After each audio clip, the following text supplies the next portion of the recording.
Hi, everybody. I want to keep talking about breaking through mental blocks and what holds people back from enacting change in their life.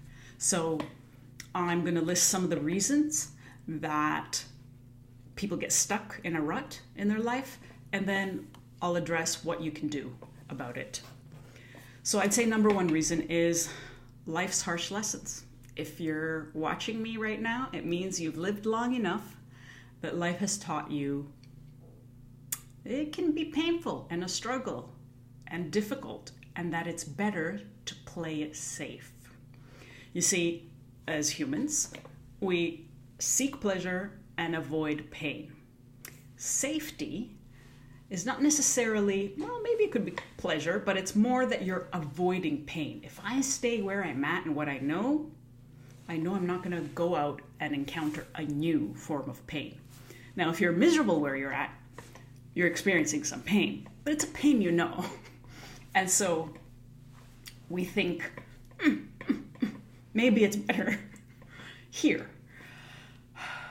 So life lessons, I'd say, is the number one reason. Number two, finances, so money. People can be worried about how their financial status will change. Growing up, we often hear, it's called work for a reason. You're not supposed to like it. It's just supposed to bring home the bacon. Or, what do you want to be? Like your Uncle Hal, the artist, who didn't amount to anything? So we'll address that one. Or perhaps another reason is, what if the change you do make is worse than the situation you're currently in? Another reason, maybe you are the breadwinner. Maybe people depend on you. And you changing something in your life will impact them. And so you wonder if you should make any changes in your life. Another one is wondering what change to make, knowing that you're not happy where you are, but not knowing what direction to take, what possibilities or paths are open to you that would lead to fulfillment and pleasure. So, what's the cost? What's the cost of staying where you are?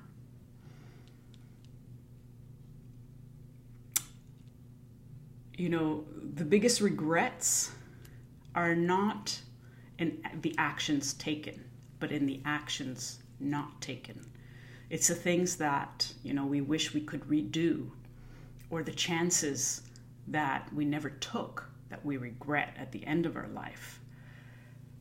So I'd say not moving out of your comfort zone could mean that you miss out on your own life.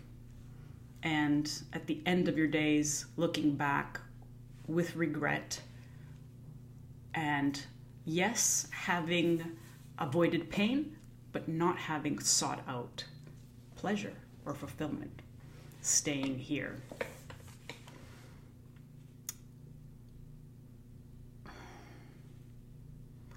Yes, before I go into the solutions or how I look at all of these potential problems that hold you back, I want to show you my little prop.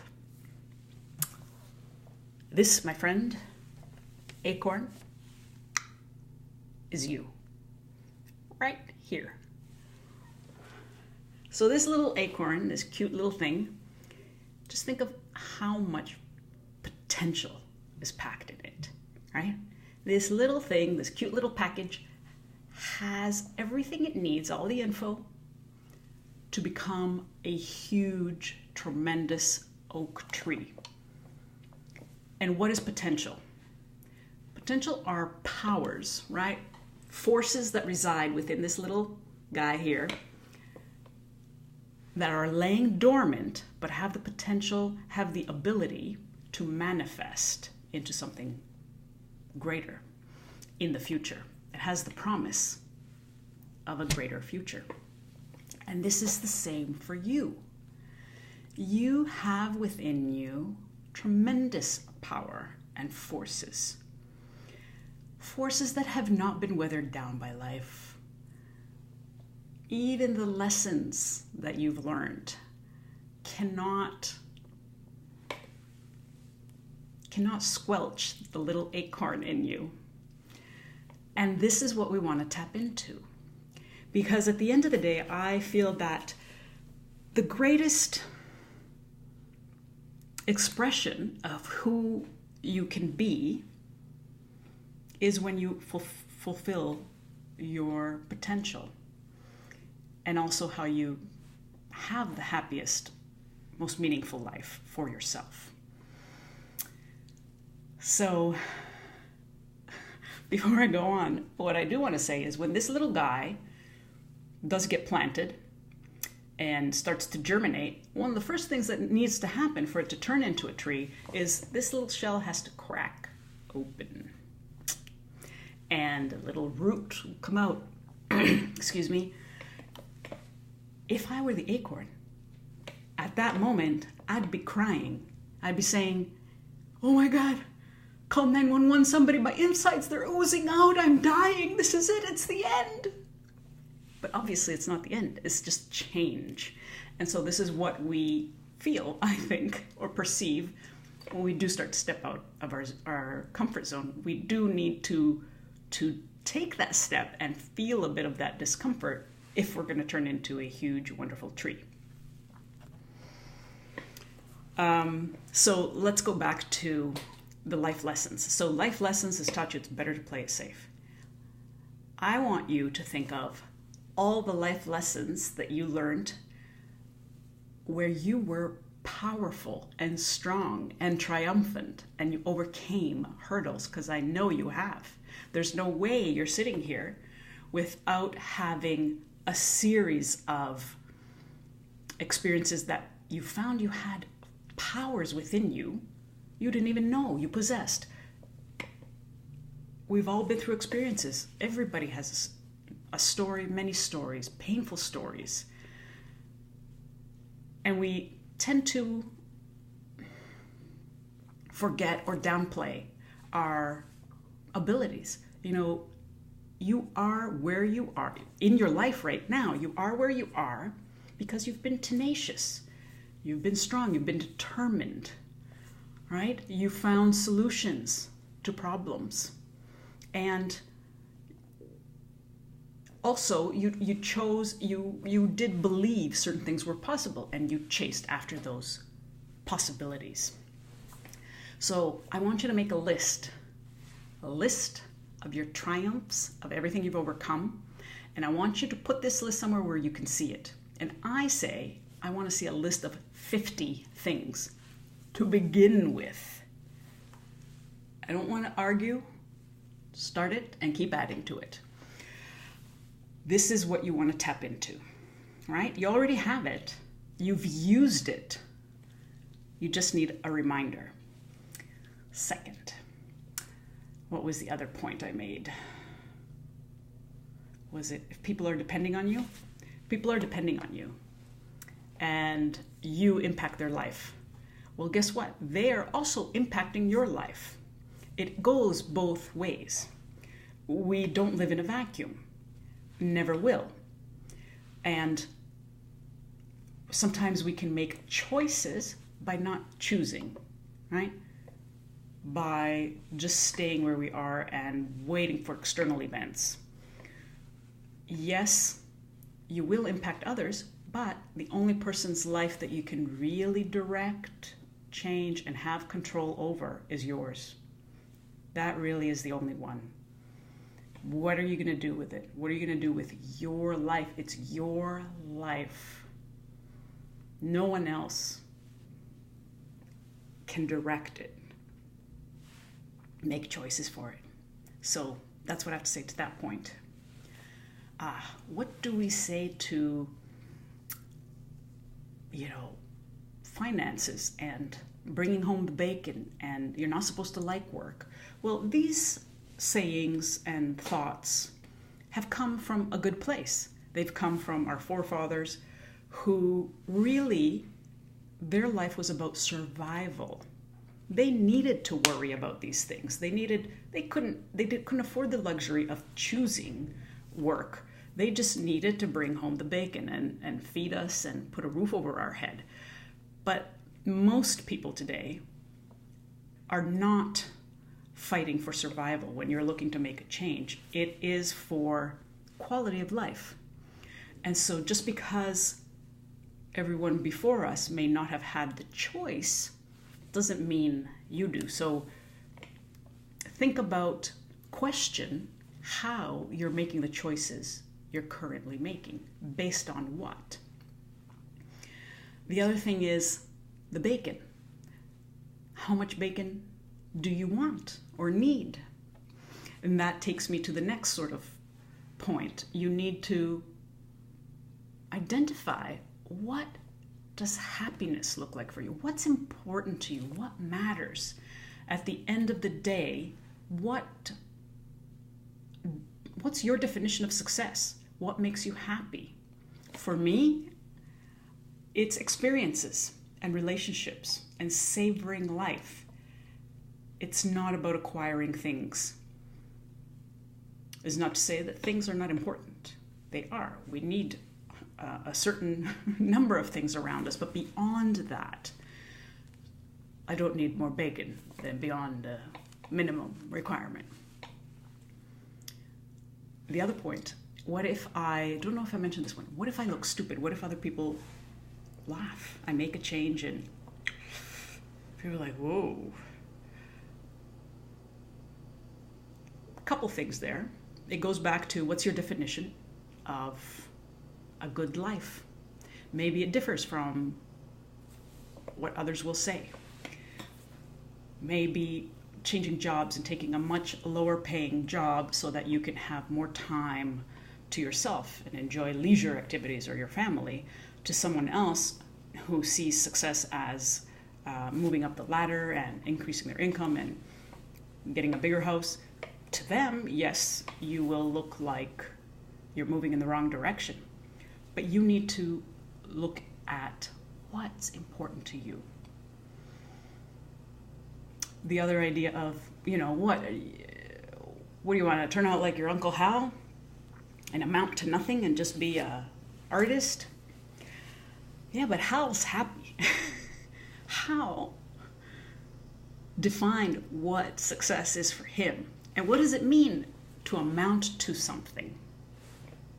Again, definitions. Question how you're making your choices and identify what you want. What are some of the other things?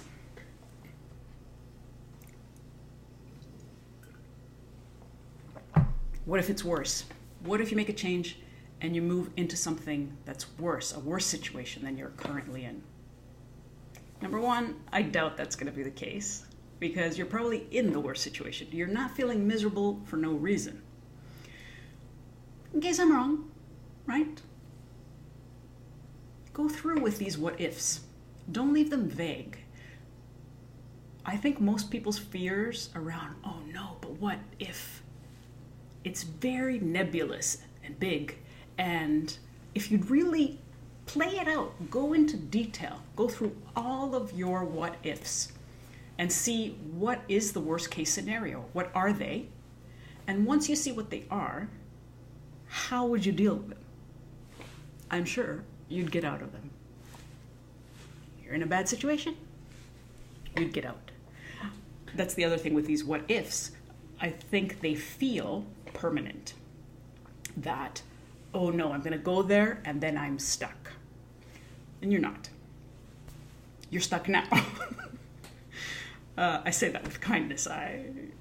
Trust me, I'm giving this talk because I have had to figure my way out many stuck times. Did I address all of them? Let me see.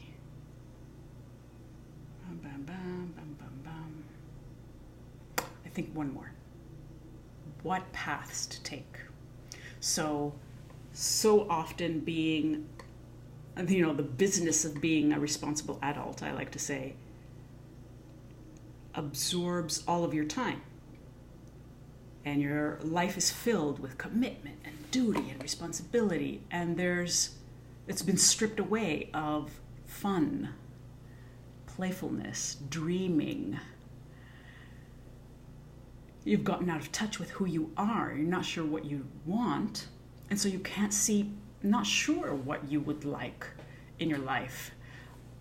Not sure what paths you should even embark on. And that's where the work is. Time. You need to carve out time for yourself. It's finding unique solutions to the problems you have, or removing barriers to certain possibilities are not going to come out of the air. It's not going to be like Newton's apple. And you come up with the law of gravity, the law of your life. It takes time. You got to cultivate and nurture. It's sort of like this little guy here.